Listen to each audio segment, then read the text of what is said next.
그린란드는 세계에서 가장 큰 섬입니다. 텍사스의 3배가 넘는 크기죠. 하지만 그곳에 사는 사람 수는 미시간주의 칼라마주보다도 적습니다. 왜일까요? 분명 이유가 있을 것 같죠. 춥고 외지고 사실상 거대한 얼음 덩어리입니다. 하지만 진짜 이야기는 훨씬 더 복잡합니다. 그럼 이 얼어붙은 거인을 탐험하면서 사람들이 그곳에 머무르는 이유와 떠나는 이유를 알아봅시다. 그리고 이런 주간지도 탐험이 마음에 드신다면 구독 버튼도 꼭 눌러주세요. 왜냐면 제 은퇴 계획은 지금으로선 희망사항에 불과하거든요. 그린란드는 여러분에게 거짓말을 해왔습니다. 그렇게 푸르지 않아요. 오히려 눈부신 하얀색에 가깝죠. 섬의 80%가 얼음으로 덮여 있습니다. 그런데 그냥 얼음이 아니라 어떤 곳은 두께가 3km에 달하는 빈상입니다. 키리만자로 산 높이의 절반 정도지만 훨씬 더 춥고 평평합니다. 그 아래에는 흙도 있고 산과 협곡, 그리고 다양한 지형들이 숨어 있습니다. 하지만 농사는 꿈도 꾸지 마세요. 알고 보니 브랜딩 팀이 과장해서 홍보했더라고요. 그린란드는 250만 년 전에는 초록색이었지만 지금은 월트 디즈니에 관한 그 소문처럼 그 모든 초록빛이 그때부터 냉동 보관된 채로 남아 있습니다. 그린란드의 빙하는 빙산 공장 역할도 합니다. 거대한 얼음 덩어리들을 북대서양에 쏟아내서 배들은 피구하듯이 피해 다녀야 하죠. 타이타닉 기억나시나요? 그래요. 그건 그린란드 탓으로 돌려도 되겠네요. 빙산은 뉴욕시 아파트만큼이나 높을 수 있습니다. 가장 큰 차이점이 뭔지 아세요? 그걸 가지려면 6명의 룸메이트가 필요하지 않아요. 그리고 그건 빙산의 일각일 뿐이며 90%는 아직 물속에 있습니다. 빙산은 배뿐 아니라 그린란드 무역도 어느 정도 침몰시키고 있습니다. 하지만 그 빙산만한 문제는 나중에 말씀드리겠습니다. 섬에서는 주민들이 좁은 해안가에 몰려 살고 있습니다. 하지만 그린란드는 정말 큽니다. 83만 6천 평방마일이 넘죠. 얼음이 없는 땅만 해도 스웨덴만큼 넓지만 이케아는 없죠. 그리고 그 좁은 해안가조차도 일부는 쓸모가 없습니다. 남동부 지역은 너무 황량해 야생동물조차 이곳을 피합니다. 유럽인들이 처음 도착했던 이곳을 그린란드는 희망이 없다고 여겼습니다. 역사상 가장 공격적인 식민지 개척자들마저 쫓아낼 정도라면 그 지형이 뭔가 제대로 된 거죠. 해안가 마을에서는 사람들은 고기잡이로 먹고 살고 또 고기잡이로 먹고 삽니다. 아, 그리고 고래잡이도 하죠. 그러니까 정말 큰 규모의 어업입니다. 알고 보니 그린란드는 산업이 많지 않습니다. 하지만 놀라운 산업 하나가 있는데 이게 오히려 문제일 수도 있습니다. 그 이야기는 잠시 후에 말씀드리겠습니다. 동굴들조차도 그린란드 남동부는 외면합니다. 사양소는 북쪽에서 잘 살고 있고 술록은 서쪽에 많이 있습니다. 하지만 남동부에는 아무것도 없습니다. 그저 얼음과 암울한 분위기뿐이죠. 작은 북극 토끼조차도 여기에는 살고 싶어 하지 않습니다. 왜일까요? 우선 그린란드 이 지역은 눈이 엄청나게 많이 내립니다. 그리고 여기서 말하는 눈은 그냥 눈 오는 날 정도가 아닙니다. 2022년 3월에 한 번의 대형 폭풍으로 110억 메트릭 톤의 눈이 쏟아졌습니다. 그린란드에 눈이 많이 내려 섬의 빙상이 줄어드는 걸 잠시 멈추게 했습니다. 어디 한번 덤벼봐라 기후변화야. 그런데 왜 이곳에 폭풍이 계속될까요? 남동쪽에서 오는 지역 해류가 사실상 모든 폭풍을 이곳으로 몰아넣는 역할을 합니다. 바람, 대기의 강, 눈 모두가 같은 불운한 곳으로 몰려옵니다. 눈보라뿐만 아니라 그린란드 남동부에는 산사면을 타고 내려오는 바람도 붑니다. 초냉각된 공기가 중력을 재미있는 놀이처럼 여기고 대서양을 향해 내던져지며 해안을 허리케인급 강풍으로 강타하는 모습을 상상해보세요. 과학자들은 이런 바람을 카타바틱 바람이라 하고 현지인들은 당신을 공격하는 바람이라는 뜻의 피타라크라 부릅니다.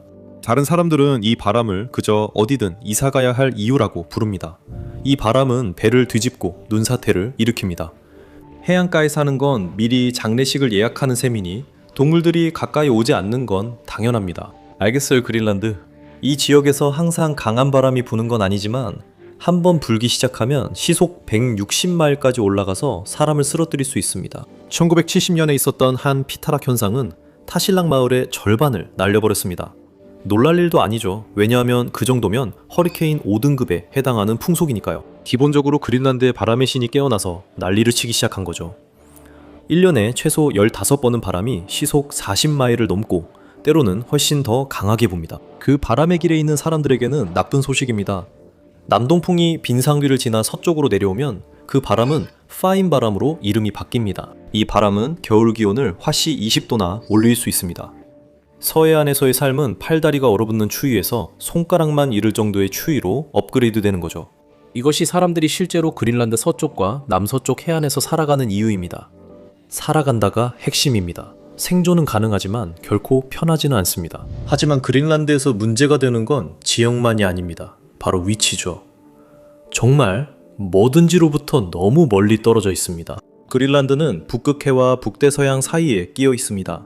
가장 가까운 육지는 캐나다이지만 토론토나 밴쿠버 같은 캐나다가 아닙니다. 좀 더 정확히 말하면 툰드라와 눈보라가 몰아치는 캐나다입니다. 북극의 노르웨이와 스웨덴은 유럽과 그들은 고속도로와 항구에 연결되어 있습니다. 그린란드는 바다뿐입니다. 끝없이 펼쳐진 바다뿐입니다. 그린란드에서 가장 가까운 캐나다 도시인 이칼루이트 들어보셨나요? 아마 못 들어보셨을 겁니다. 이곳의 인구는 약 7,400명 정도입니다. 활기찬 도시라고 하긴 어렵죠. 그리고 이칼루이트조차도 그린란드의 수도에서 거의 500마일이나 떨어져 있습니다. 그곳에 가는 것도 쉽지 않습니다. 출퇴근이 아니라 고난의 여정이죠. 지구상에서 가장 거센 바다를 건너야 합니다. 돌풍, 갑작스러운 큰 파도, 그리고 바다가 당신을 원하지 않는다는 끊임없는 경고가 있죠. 겨울엔 파도의 10% 이상, 이 12피트, 약 3.6m를 넘습니다. 이는 평균 신장의 2배가 넘죠. 물론 키가 작은 분들에겐 예외겠지만요. 여기 위에선 다 보이네요. 폭풍우 바다와 얼음물 위를 항해하는 모습을 상상해보세요. 물에 빠지면 수온이 화씨 30, 43도로 10분 이내에 저체온증에 걸릴 수 있습니다. 저체온증에 걸리면 의식을 잃으니 의식 없이 12피트 넘는 파도를 헤엄쳐 넘는 건 불가능하겠죠. 그리고 그건 수톤이 넘는 여러 개의 빙산을 만나기 전 이야기입니다. 그랜드뱅크스 지역에서 빙산의 평균 무게는 10만에서 20만 톤이고 15층짜리 건물 만한 크기입니다. 그리고 그건 일반적인 빙산에 불과하죠. 진짜 거대한 빙산들은 장난이 아닙니다. 어떤 것은 무게가 1000만 톤에 달하기도 하죠. 몇 년 전에는 그린란드의 한 마을 옆에 멈춰선 적도 있었습니다. 폭풍, 얼어붙은 바닷물, 피사의 사탄만한 크기의 자유의 여신상 8개보다 더 무거운 빙산들. 이곳은 결코 최적의 선박 항로가 아닙니다. 그래서 그린란드는 삼촌의 플랫폼만큼이나 연결이 잘 안 되어 있습니다. 현대 극통과 기술이 있다면 그린란드에 가는 게 훨씬 쉬울 거라고 생각하겠죠? 그렇지 않나요? 글쎄요, 아마 놀라실 겁니다. 그린란드의 날씨는 넷플릭스 시청 목록이 바뀌는 것보다 더 빨리 변합니다. 안개, 강풍, 그리고 얼음 폭풍이 몇 시간 만에 몰려옵니다. 항공편은 자주 지연되거나 며칠씩 취소됩니다. 수도인 누쿠조차도 해안 폭풍 때문에 발이 묶이고 겨울철에는 배도 대안이 될 수 없습니다. 하지만 그 이야기는 잠시 후에 하겠습니다. 솔직히 말해서 처음에 그린란드에 누군가가 도착했다는 것 자체가 대단한 일입니다. 최초의 팔레오 이누이트족은 4천, 5천년 전에 도착했습니다. 사카크족은 기원전 2500년경에 도착했지만 기원전 800년쯤에는 사라져버렸습니다. 아무도 그 이유를 확실히 알지 못합니다. 오랜 세월 동안 최소 6개 서로 다른 이누이트 문화가 나타났다가 사라졌습니다. 에릭 더 레드가 이끄는 노르드 탐험가들도 있었고 그들은 더 나은 휴가 아이디어가 필요했던 것 같습니다. 노르드인들은 그린란드 도전에 운 좋은 시기를 선택했습니다. 그들은 중세 온난기 동안 도착했습니다. 추가적인 햇빛과 적은 화산 폭발로 인해 북대서양의 겨울이 유난히 온화했습니다. 그 덕분에 그린란드는 거의 살만한 곳처럼 보였습니다. 빙상은 한동안 모습을 감췄죠. 에릭 더 레드가 남부 그린란드에 도착했을 때 실제로 약간 푸르게 보였습니다. 아마 그가 완전히 거짓말을 한 건 아니었겠지만 그는 홍보 문구도 필요했죠. 그린란드로 오세요가 얼어붙은 고통의 섬보다 훨씬 더 좋게 들리니까요. 그래서 그는 아이슬란드에서 그린란드를 적극 홍보하고 사람들을 설득해 함께 갔습니다. 그러나 도착한 곳은 지구에서 가장 추운 지역 중 하나였습니다. 놀랍죠? 서기 1400년에서 1500년 사이에 노르드인들은 사라졌습니다. 따뜻한 시기가 끝나고 다시 추위가 찾아왔죠. 그 결과 그들의 경제는 무너졌습니다. 그들의 가장 큰 수입원이었던 것은 바다 코끼리 상아였습니다. 하지만 유럽은 코끼리 상아로 바꾸었고 그린란드는 끝나버렸죠. 바이킹들은 이길 수가 없었습니다. 그들은 이누이트족이 수세기 동안 쌓아온 도구와 기술, 지식을 갖추지 못했고 이는 그들만의 문제도 아니었습니다. 외부 문명 중 그곳에서 살아남는 법을 아는 곳은 없었습니다. 바이킹들은 훨씬 수월했죠. 멕시코 만류 덕분에 그들의 바다는 연중 얼지 않았지만 그린란드는 그렇지 않아 바다가 완전히 얼었습니다. 이누이트족은 놀랍게 잘 적응했습니다. 그들은 카약을 발명해 얼음 덩어리 사이를 누비며 물개를 사냥했습니다. 겨울이 닥쳐 바다가 완전히 얼어붙으면 그들은 그냥 전술을 바꿨습니다. 이누이트족은 물개 사냥을 예술로 발전시켰습니다. 개들은 얼음 숨구멍을 찾는 데 도움을 주고 사냥꾼들은 그 위에 털뭉치를 올려두었습니다. 털뭉치가 흔들리면 근처에 물개가 있다는 신호였습니다. 보이지 않으면 얼음에 귀를 대고 몇 시간씩 소리를 들었습니다. 인터넷이 없던 시절엔 사람들이 더 인내심이 많았죠. 물개가 나타나면 그들은 토글식 작살로 물개를 찔렀습니다. 이 작살은 1000년도 더 전에 발명된 것입니다. 작살의 머리는 물개에 박히고 자루는 분리되었습니다. 갑자기 얼음 위에서 줄다리기가 시작됐어요. 놀이터보다 훨씬 치열했죠. 솔직히 한 끼를 위해 너무 힘들어 보여요. 그곳으로 이사가고 싶지 않은 게 당연하죠. 한편 바이킹들은 여전히 눈더미에서 죽지 않는 방법을 고민하고 있었습니다. 이누이트들은 북극곰 같은 포식자들을 상대하는데도 훨씬 능숙했죠. 현재 약 4,400마리의 위험한 곰이 이곳을 돌아다니며 그린란드인 10명당 곰 한 마리꼴입니다. 이 확률이 마음에 들지 않습니다. 이누이트들은 사양소 뿔로 활을 만들어 북극곰도 쓰러뜨릴 만큼 튼튼했습니다. 바이킹들은요? 무시무시한 약탈자로 알려져 있지만 대부분의 바이킹들은 그냥 칼을 든 농부들이었습니다. 앞서 말했듯이 이곳에서는 농사가 정말 잘 되지 않죠. 이누이트들의 옷도 훨씬 뛰어났습니다.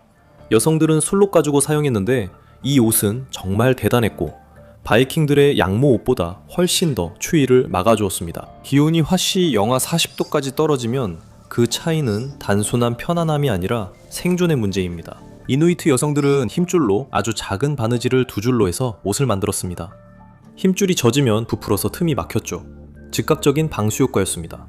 한편 바이킹들은 젖은 양모가 비바람을 막아주는지에 대해 아마도 논쟁하고 있었을 겁니다. 이누이트는 여러 세대에 걸쳐 이런 무기, 옷, 사냥 기술을 발전시켰습니다. 누르드인들은 농기구와 스웨터만 들고 나타났죠. 누가 더 오래 살아남았을까요? 그들에게 그린란드는 단순히 힘든 곳이 아니었습니다. 바랄라로 가는 급행 티켓이었죠. 툴레족은 1200년대에 나타나 노르드인들을 멸망시킨 환경도 아무렇지 않게 견뎠습니다. 그들의 후손들은 오늘날에도 여전히 그곳에 살고 있습니다. 그린란드 인구의 약 88%가 이누이트입니다. 살아남기 위해서는 작고 흩어진 공동체를 이루어야 했습니다. 그린란드의 빙하, 농지 부족, 그리고 혹독한 추위 때문에 대규모 정착지는 불가능했습니다. 이누이트 공동체는 그린란드의 기후와 식문화 속에서 번성하고 있습니다. 다른 사람들에게는 이곳에서의 삶이 더 힘듭니다. 이누이트가 더 강인한 걸까요? 어쩌면 그들의 유전자가 몸속에 내복이 있는 것처럼 추위에 대한 저항력을 주는 것일지도 모릅니다. 한 연구에 따르면 이누이트는 열을 만들어내는 갈색 지방을 생성하는 유전자 변이가 있다고 합니다. 그들에게 유리하죠. 우리 대부분은 그냥 쓸모없는 지방만 가지고 있어서 샐러드를 먹어야겠다는 생각만 하게 만듭니다. 과학자들은 이누이트가 데니소바인에게서 이 유전자를 물려받았다고 봅니다. 데니소바인은 약 50만 년 전 인류에서 갈라진 집단입니다. 이누이트는 데니소바인이 사라지기 전에 유전적 복권에 당첨된 셈입니다. 우리 나머지도 갈색 지방을 가지고 있지만 주로 신생아일 때만 그렇습니다. 알아두면 좋은 점은 3달 된 아기가 우리보다 추위를 더 잘 견딘다는 겁니다. 이누이트의 식단은 농장에서 식탁으로 바로 오는 음식이 아닙니다. 주로 고래, 바다표범, 그리고 생선을 먹습니다. 이누이트는 동물에서 얻은 오메가3 지방산을 처리하는 유전적 돌연변이가 있습니다. 저는 도어대시를 단축번호로 저장해요. 그린란드 이누이트의 거의 100%가 이 유전자를 가지고 있고 한족의 15%도 그렇습니다. 유럽인은요? 고작 2%에 불과해서 브리와 파르메산 같은 치즈가 유럽인의 허리둘레에 딱 달라붙는 이유죠. 이 내용에 대한 과학적인 설명을 더 듣고 싶으시면 댓글로 알려주세요. 어쨌든 이누이트는 그 유전자 덕분에 지방 위주 식단에도 건강을 유지합니다. 저도 따라해봤지만 이제 제 의사는 저를 무시합니다. 그렇다면 이게 그린란드의 적은 인구와 어떻게 연결될까요? 이누이트만이 진정으로 그곳에 적합하게 태어난 사람들이기 때문입니다. 전 세계의 이누이트는 약 15만에서 16만 명 정도밖에 없습니다. 그중 3분의 1이 이미 그린란드에 살고 있습니다. 대부분 사람들에게 추위, 식단, 환경은 섬이 오지 말라고 말하는 듯합니다. 그래서 노르드인은 떠났지만 툴레인은 남았습니다. 유럽인들이 그린란드에서 다시 시도하지 않았던 것은 아닙니다. 1500년에 포르투갈 탐험가 코르테 헤알이 북서 항로를 찾으러 갔습니다. 그가 그린란드에 도착했을 때 모든 것이 얼음으로 뒤덮여 있었습니다. 그래서 그는 뉴펀들랜드로 우회한 뒤 집으로 돌아가 그린란드의 얼어붙은 바다에 대해 불평했습니다. 그것은 세계 최초의 별 1개짜리 옐프 리뷰였고 다른 유럽인들을 멀어지게 했습니다. 포르투갈은 1499년 잠시 그린란드를 영유권을 주장해 테라 델 라브라도르로 불렀지만 오래 유지하지 못했습니다. 2세기 후 덴마크가 그곳을 차지했고 기술적으로 그린란드는 여전히 덴마크의 일부이지만 강력한 자치권을 가지고 있습니다. 부모님과 살며 생활비를 직접 내는 것과 비슷합니다. 덴마크 선교사 한스 아가데는 노르드계의 정착민들을 찾기 위해 그린란드에 도착했지만 그들은 이미 200년 전에 떠난 상태였습니다. 그만큼 그린란드는 고립되어 있었죠. 덴마크는 이후 포르투갈의 저항 없이 그린란드를 차지했습니다. 이는 경작할 농지도 없는 얼어붙은 항모지를 식민지로 만들려는 사람이 없었기 때문입니다. 덴마크인들은 바이킹과는 다른 운명을 겪었습니다. 에리크 더 레드는 중세 온난기에 그린란드에 도착했고 그때 태양은 밝고 풀도 더 푸르렀습니다. 한스 아가데는 소빙하기 한가운데에 도착했습니다. 1776년 덴마크는 그린란드에 대한 무역 독점권을 행사하며 1950년까지 그 상태를 유지했습니다. 그리고 그럴 만한 이유가 있습니다. 면화도 없고 담배도 없고 금도 없습니다. 오직 얼음뿐이죠. 유럽이 앞다투어 차지하려고 했던 그런 식민지가 아니었습니다. 하지만 그린란드에는 오늘날 산업에 특히 중요한 귀중한 광물들이 많이 있습니다. 하지만 그 광물들도 경제 성장에는 큰 도움이 되지 않았습니다. 이 부분은 잠시 후 설명하겠습니다. 1950년대 덴마크는 그린란드 현대화를 결정했습니다. 사람들을 해안 마을에서 누크로 강제로 이주시켰습니다. 왜냐고요? 그들을 더 덴마크인답게 만들기 위해서였습니다. 그 결과 전통적인 이누이트 공동체가 붕괴되었습니다. 그리고 수많은 세대에 걸친 문제들이 생겨났죠. 그린란드는 세계에서 자살률이 가장 높습니다. 알고 보니 수백 년간 이어진 문화를 그냥 밀어버리고 모두가 기뻐하길 기대할 수는 없었습니다. 오늘날 누크는 단연코 가장 큰 도시입니다. 그린란드 인구의 40%가 그곳에 살고 있고 2023년 기준 약 19,800명 정도입니다. 평균적인 테일러 스위프트 콘서트보다도 적은 숫자입니다. 인구 밀도는 평방 마일당 0.36명입니다. 세계에서 인구 밀도가 가장 낮은 곳이죠. 2위는 몽골로 평방 마일당 5.5명입니다. 그린란드보다 15배 이상 인구 밀도가 높습니다. 몽골은 대부분 사막과 초원, 칭기즈칸의 후손들로 이루어져 있습니다. 하지만 우리 모두 그렇지 않나요? 그린란드는 캐나다의 최북단, 즉 거의 아무도 살지 않는 곳, 일명 툰드라랜드 옆에 위치해 있습니다. 그린란드의 남쪽 끝조차도 온화한 알래스카의 앵커리지와 비슷한 위도에 있습니다. 야자수와 칵테일이 있는 곳은 아니죠. 에리크 더 레드가 이주를 유도하려 속임수를 쓴 건 놀랍지 않습니다. 섬의 3분의 2가 북극권 위 극지방에 있습니다. 북극의 겨울은 매우 혹독해서 때로는 영하 58도까지 떨어집니다. 평균 기온은 1월에서 3월 사이에는 화씨 10도 정도입니다. 그리고 누크의 여름도 화씨 46도 정도로 그다지 따뜻하지 않습니다. 수도의 연평균 기온은 화씨 31도입니다. 이런 날씨라면 로스앤젤레스 인구의 절반이 사라질 수도 있습니다. 그리고 또 다른 이유가 있습니다. 사람들은 그린란드 해안에 몰려 살지 않습니다. 북쪽에는 비가 거의 내리지 않습니다. 북동부는 엄밀히 말하면 북극 사막입니다. 사하라 사막보다 강수량이 적고 낙타도 더 적습니다. 대부분의 사람들이 사는 남쪽은 훨씬 낮습니다. 연간 약 35인치의 강수량으로 시카고와 비슷합니다. 더 습한 남쪽에서도 농사는 여전히 어렵습니다. 유일하게 가능한 것은 양을 키우는 것뿐이고 그것도 그린란드의 최남단에서만 가능합니다. 그리고 토양도 형편없습니다. 2022년 기준으로 그린란드 땅의 단 0.6%만이 농업에 사용되었습니다. 그래서 그린란드는 세계에서 경작지가 가장 적은 나라 중 하나입니다. 그래도 유명한 건 좋은 일이죠. 빙하는 그린란드를 아주 심하게 망가뜨렸습니다. 빙하가 대부분의 토양을 벗겨내고 말 그대로 단단한 기반함만 남겼습니다. 남쪽과 서쪽에서는 사실상 단단한 바위 위에서 농사를 짓는 셈입니다. 이곳의 땅은 무려 38억 년이나 되었습니다. 지질학적으로는 자랑할 만하지만 농사에는 최악이죠. 알겠습니다. 제가 그린란드를 너무 깎아내린 것 같네요. 남쪽에는 약간의 토양이 있긴 합니다. 산성이 강하고 거칠게 생긴 데다 물도 잘 흡수하지 않는 토양입니다. 정말 대단하죠? 남그린란드의 23개 경작지를 조사한 결과 99%가 소수성이었고 98%는 극도로 소수성이었습니다. 그린란드의 흙은 뭔가 문제가 있습니다. 이 때문에 또 다른 자원을 그린란드에서 키우거나 찾기가 매우 어렵습니다. 그린란드를 항공사진으로 보면 뭔가 빠진 게 보이시나요? 바로 나무입니다. 세계은행에 따르면 그린란드의 산림 면적은 단 0.000554%에 불과합니다.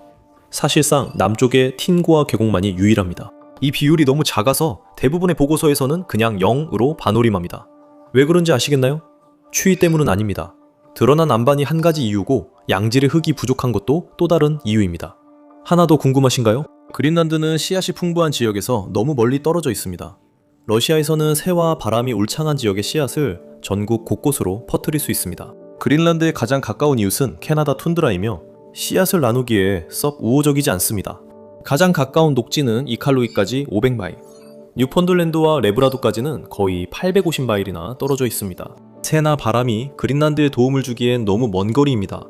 나무가 없다는 건 목재도 없고 쉽게 불을 피울 수도 없다는 뜻이죠. 하지만 이누이트족에게는 비법이 있었죠. 바로 바다 표범 기름입니다. 이 기름은 그들의 집을 밝히고 따뜻하게 해주었어요. 버팔로의 모든 부분을 사용하라는 말은 잊으세요. 이누이트족은 바다 표범의 모든 부분을 사용했습니다. 그래서 농사도 거의 없고 목재도 없습니다. 그럼 그린란드에는 어떤 산업이 있을까요? 정말 좋은 질문이네요. 답은 별로 많지 않다는 겁니다. 사람들이 그곳에 살지 않는 또 다른 이유입니다. 그들을 부양할 만큼의 경제와 일자리가 충분하지 않거든요. 가장 큰 산업은 어업입니다. 2019년 그린란드 수출의 87%가 생선과 생선 가공품이었습니다. 물개와 고래는 보호종이기 때문에 수출할 수 없습니다. 그것들은 현지에서만 먹어야 하고 사냥할 수 있는 수량에도 할당량이 있어서 그린란드는 거의 모든 식량을 수입해야 합니다. 그 결과 지구상에서 가장 비싼 생활비를 가진 곳 중 하나가 되었습니다. 생활비는 미국보다 44% 더 높습니다. 4인 가족은 한 달에 6,000달러 이상 드는데 집세는 제외한 금액입니다. 그리고 우유는 갤런당 10달러입니다. 그린란드에 오신 것을 환영합니다. 이 모든 것이 이해가 됩니다. 현지에서 생산할 수 있는 것이 아무것도 없습니다. 물건을 운반할 인프라도 거의 없습니다. 북미와 유럽에서 오는 보급선들은 여기 물건을 내려놓기 위해 일부러 경로를 틀어야 합니다. 그린란드는 단순히 외딴 곳이 아닙니다. 물리적으로 악몽 같은 곳입니다. 그린란드 가구의 약 17.4%가 빈곤에 시달리고 있습니다.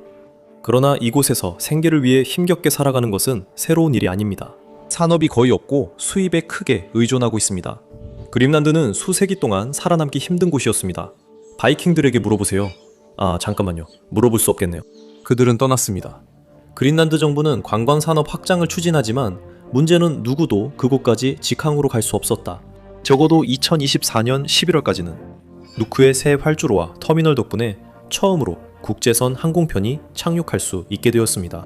관광객을 유치하는 데 있어서 정말 첫걸음입니다. 2026년에는 일루리사트의 또 다른 국제공항을 포함해 2개의 공항을 더 개장할 계획도 있습니다.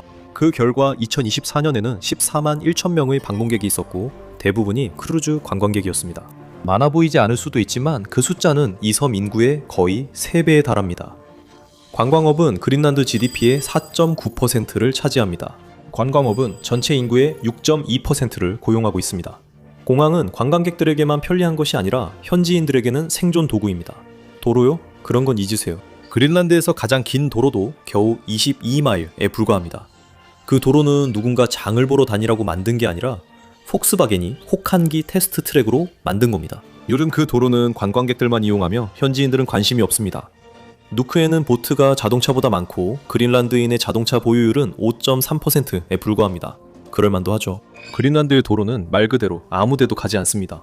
도로는 마을 안에만 있고 마을 끝에서 그냥 멈춰버립니다. 아스팔트조차 포기하죠. 여름에 이동할 수 있는 방법은 비행기, 보트, 그리고 헬리콥터 뿐입니다. 비행기를 무서워하는 사람들에게는 정말 끔찍한 환경이죠. 어떤 마을은 비행기 활주로조차 없습니다. 그래서 작은 지역에는 헬리콥터가 사용되는 겁니다. 겨울에는 떠다니는 얼음 덕분에 보트를 거의 사용할 수 없습니다. 그래서 스노모빌과 개썰매가 주요 이동 수단이 됩니다. 훨씬 실용적이고 물에 빠질 걱정도 덜하죠. 기차는 기대하지 마세요. 그린란드는 애리조나주의 플래그스태프보다 인구가 적습니다. 얼음 위의 유령 마을에 고속도로를 만들 이유가 없죠. 그린란드의 고립된 환경 때문에 인터넷조차 사치입니다.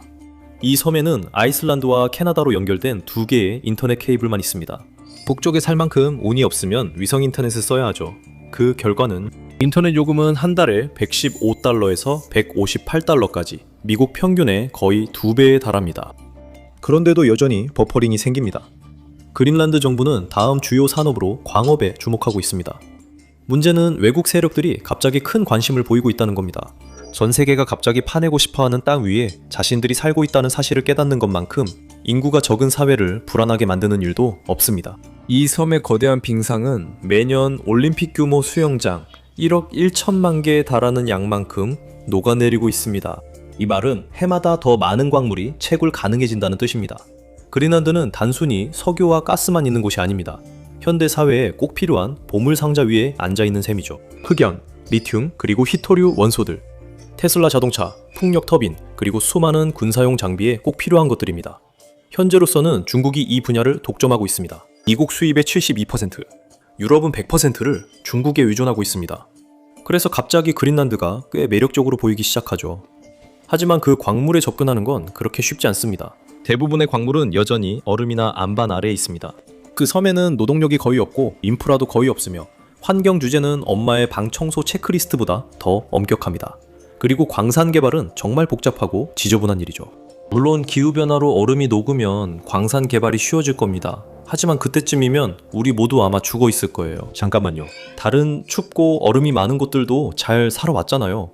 아이슬란드와 알래스카는 그린란드보다 더 작지만 인구는 더 많아요. 맞아요. 하지만 아이슬란드와 알래스카에는 또 다른 장점이 있어요.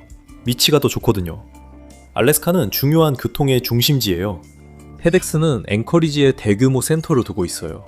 그건 지구 북쪽에 가까운 위치 덕분이죠. 비행기는 북반구 거의 모든 곳에 10시간 안에 도착할 수 있어요. 그리고 알래스카는 본토와도 연결되어 있죠. 아이슬란드는 대서양 한가운데 유럽과 북아메리카 사이에 위치해 있어요. 그리고 멕시코 만류의 영향도 받고 있죠. 알죠? 그게 유럽 대륙을 훨씬 따뜻하게 해줘요. 멕시코 만류가 먼저 아이슬란드를 지나가요. 직접적으로 영향을 주는 건 아니지만 그래도 그 해류가 섬에 훨씬 더 가까이 다가옵니다. 게다가 아이슬란드는 지열 활동이 활발해서 따뜻함을 유지할 수 있고 그 덕분에 아이슬란드 사람들은 농사도 지을 수 있습니다. 또한 아이슬란드는 전체 면적의 14%만 빙하로 덮여 있으며 그린란드는 80%가 빙하로 덮여 있습니다. 아이슬란드는 빙하가 적어서 운이 좋았고 그래서 바다에 떠다니는 위험한 빙하들도 많지 않습니다. 그린란드는 그렇지 않죠. 오늘날에도 빙산은 여전히 배를 부수는 존재입니다. 지난 10년 동안만 해도 마리아르크티카 컨테이너선과 투갈리, 트롤선이 그 사실을 뼈저리게 깨달았습니다. 빈산은 큰 배만 위협하는 게 아니라 그린란드의 마을들도 위협합니다.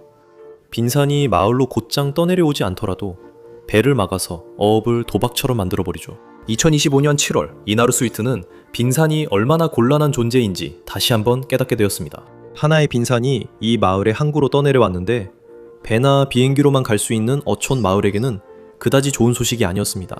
하지만 2025년은 2018년에 비하면 아무것도 아니었습니다.